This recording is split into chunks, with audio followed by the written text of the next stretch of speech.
Hey, welcome back. Today, this is probably like what I'm most excited about because I can't even believe I haven't even done this yet because this is probably the one thing I am most passionate about ever, and it like consumes a lot of my time, and so I cannot believe that I haven't even talked about it yet. But we're going to talk about Christian books that have made a huge impact on my life and have helped me grow my relationship with God. I have been a Christian my entire life. I grew up in the church, but I've gone through the process of like finding God on my own, and then just recently, honestly, my journey has been so in depth and so great, and it really, like, these books are really kind of what helped me see God's character from the Bible, because they reference so much of that, and to like see it in other people's lives as well is it's really something. So I want to share them with you because hopefully you can get the same stuff out of them that I get. First of all, I'm going to do the one I don't have physically with me because I loaned it to a friend, but it's called, I'll put it right here. It's Seeking Allah, Finding Jesus by Nabil, I can't remember what his last name is, but basically it's a memoir of the guy who wrote it, and he was a devout Muslim. He's a Western Muslim, which means his parents immigrated here, so they're Middle Eastern Muslims. His parents immigrated here, and his sister and him are now Western Muslims because of that. And he is like very devout. He talks about it in the very beginning, everything that he did, like how he came to learn the Quran and all the languages revolving around it and everything like that. And he goes to college and becomes best friends with this guy who's a devout Christian, and it starts to kind of like uproot some of Nabil's beliefs, and in turn causes him to go seek out answers. And actually, like, this isn't a spoiler or anything, like, you know this going into the book, but he ends up becoming a devout Christian.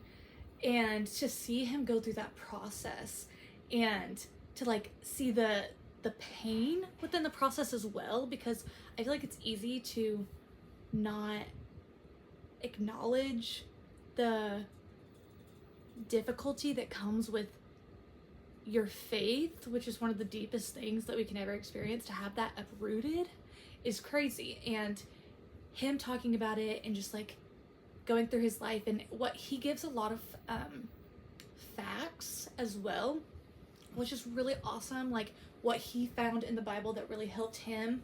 And he actually does a lot of time, he spends a lot of time explaining the how the Bible can be proven right and how the Quran can be proven wrong throughout the entire book. And it's really interesting because he literally spent so much of his young adult life at researching this and like figuring it out and wrestling with this. And so it's really moving, honestly. Like I literally recommend this book to everyone that's like, what book should I read? Like, you have to read that book. Like, then we're gonna go to, I'm sure you've heard of this, but The Case for Christ. I'm really big on, I want to know how we can prove that the Bible is right, because I have some people in my life who are not Christian, and I am very much Christian, and a lot of that stems from, well, how do you know you're right? And that's a good question, because it's like, I know because I feel it, but like, how do you explain to someone that, oh, it's a feeling? Like, I know God's there because I felt him. And it's like, but that doesn't work to like explain to people who are not Christian. Like, only people who are Christian are going to understand that. So you have to go about that differently. And honestly, like, so much of these books was like, you need different perspectives when talking to someone who's not a Christian, because you never know exactly what's going to hit home for them. And I think that's why it's so important to be very knowledgeable in the subject as well. Other than knowing God personally, you need to know God in your mind as well, through the Bible, but also through other commentary on it that like tells you, like, that can break the Bible down really well for you. And this one is really good, The Case for Christ by Lee Strobel. He basically is a journalist, and his wife becomes a Christian, and he's like, let me see what this Christian stuff's all about. And he basically goes and researches researches and goes to like a bunch of theologians who have like spent their entire lives researching the Bible and like proving it, and he goes to them and basically like asks the hard-hitting questions from a journalist who knows how to ask really important questions, and ends up becoming Christian because of it. So you should read this. More Than a Christian by Josh and Sean McDowell. Look how cute this little, I mean, not More Than a Christian, More Than a Carpenter, that's what I meant. Look how cute this little book is. Like, look at it compared to this one. All right. But this book is, so it basically, the whole point of the book is to answer these questions of, can I be spiritual without believing in God? How can I make sure that my life counts for something? Is it really possible to know anything for sure about God or Jesus? And so that's what it kind of targets in this book specifically. And so these two share a lot in common, as well as Seeking Allah, Finding Jesus. They share a lot of commonalities in the sense that they are proving why the Bible is right. That's the whole point of them for the most part. So I have a lot of notes in this one as well, but we've got like, he like challenging the new atheists, and like, what about science? How does that relate? And let's see, where's this one?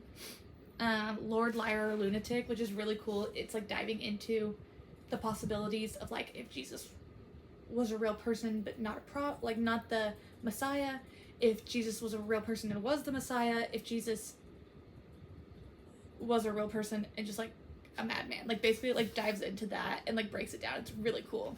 What else is in here? It really dives into that, and then you get to hear his story as well, from being non-Christian to Christian. It's a really good book, and it's really, I feel like this one was really good on if you've never sought out information about proof of the Bible. I think this is a good place to start. Like, I would say this one, and then Seeking Allah, and then The Case for Christ, since they are so similar.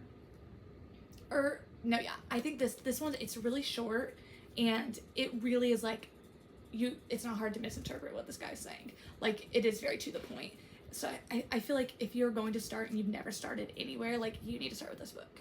I'm saving my favorite one for last. Well, it's a toss-up, but this is a little different track. But this is the Left Behind series by Tim LaHaye and Jerry B. Jenkins.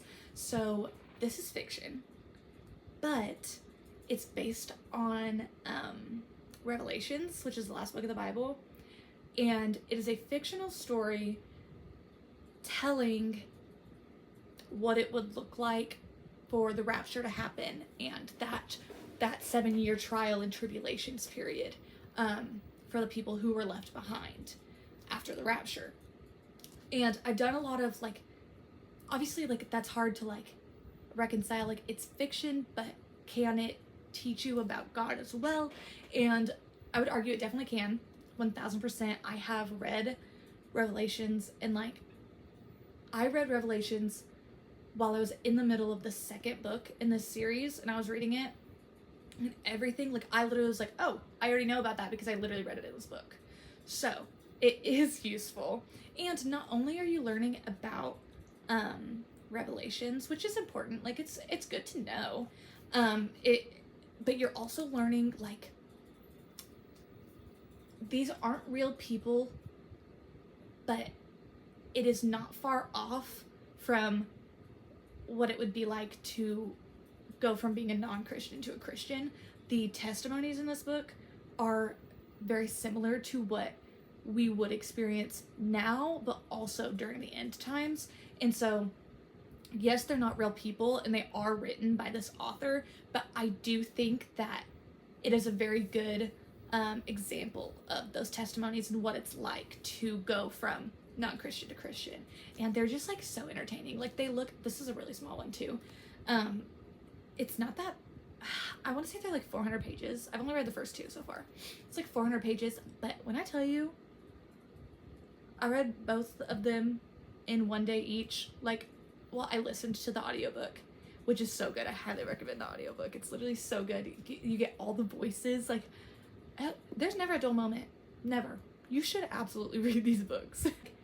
even though it's fiction, sorry, I need to say this too. Even though it's fiction, it has made me feel closer to God. It might be fiction, but it is still told through God's word, and that's really special, and I've not come across that before. And yeah, like I can, like, sometimes I would start my day off reading this series, and I would find myself thinking about God all throughout the day, even though it's fiction that I was starting my day off with. Does that make sense? Like, I'm still learning about him and seeking him out when I seek out something like this that is teaching me about the Bible, but just in a fun way, you know? Okay, this is arguably my favorite. It's a toss-up because I love Seeking Allah. Like, that book is so good. And that was the first one I read, and it really, like, I swear it like, kind of changed my perspective on my faith and helped me, like, really dive into it deeper. But this book, like, I've never read something that puts the Bible into perspective quite like this. So it's Woven by Angie Smith. And basically the whole premise of this book is to take the story of the Bible and essentially put it into chronological order, because it's not in chronological order. It is, like, it's a little mixed up. And she basically is like, she's, hence the name, weaving the books of the Bible together and showing you the comparisons between them and, like, the consistent storyline going through it. There is insight in this book that I'd